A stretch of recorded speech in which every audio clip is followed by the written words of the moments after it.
Hey guys, Travis Gillespie here. Today we're looking at multiplying integers, and I want to show you a cool trick real quick. So whenever our factors are opposite from one another, so I'm just going to write down our factors here. Factors and factors multiply together to create products. That's not the cool trick. We should already know this in class already. So factors multiply together to create products. Well, whenever our factors have the same sign, so I'll just write that out real quick. Same sign, whenever our factors have the same sign.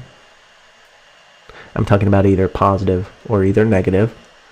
Let's see what happens. And I'm going to underline that real quick. Here's an example of having the same sign. So if I'm multiplying two values together, I'm going to use parentheses to indicate that I'm multiplying.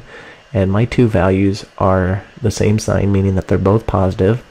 They're going to create a product that is positive whenever my factors are negative. So if they're both negative factors, they'll multiply together to create a product that is also positive. One way to think about how two negatives multiply to create a positive is that the two negatives will cancel each other out. They'll become positive in the long run. I'll show you another trick in a little bit. But what happens if our signs are opposite from one another? So now let's just write down opposite signs.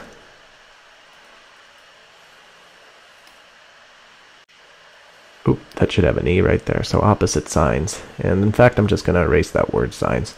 So what happens when they are opposite? Here's an example. What if your first factor is positive and your second is negative? Well, your answer is going to be, or your product will be negative, or the reverse. If your first value, or your first factor is negative, and your second one is positive, again, your product will be negative.